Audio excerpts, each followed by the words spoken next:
شهید بوونی کاکە پێژەو تەنها لە ئێمە نەڕۆشتە بەڵکو لە هەموو کوردستان ڕۆی کاکە پێژەو بە شەهید بوونی کاکە پێژەو دژمنانی تیرۆریست وان توانیکەوە کوردستان جارێشکە دیسان کوردستان وێران بکەنەوە بەڵام بەداخەوە ڕاستە شەهید کاک پێژەو شەهید کرا ڕاستە ئەوانی لەگەریشن کەوە کاکە ژینەخانی کچی و واروها دو ئافرەتەکەی تر و بۆ کاکە جامر ئەوانە هەمویان جێگایان بەهەشتە بەڵام لەگەر ئەوەشدا ئێمە دەرێن کاکە پێژەو تەنها پێژەو نەبوو تەنها ناوی پێژەو نەبوو بەرکەم پێژەو بوو لە بنیادناوەی وڵاتەکەی لە بنیادنانەوەی شارەکەی لە دروستکردنی شارەکەی لە پاڵپشتی پێشمەرگا لە پاڵپشتی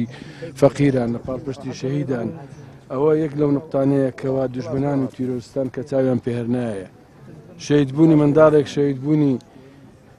یعنی عایلەیەک کەوا لە ماڵەوە کەوا بەبێ هیچێک ئەوە مانای بە شانازی نایە پێویستە دوژمنان شانازی بەوە نەبن پێویستە سەرشۆڕی سەریان شۆڕ ببەوە داوا لە حکوومەتی هەرێم دەکەم داوا لە حکوومەتی عێراق دەکەم کەوا بەڕاستی یعنی هەردوو لە کەوا پێکەوە کەوا بتوانن ڕێگا چارەیەک بینەوە واروها بۆ ئەوەی کەوا چیتر ئەو جێرە شێوێنیە چیتر ئەو موشک بارانکردنە لەسەر خەڵکی کوردستانی سڤیل نەبێتن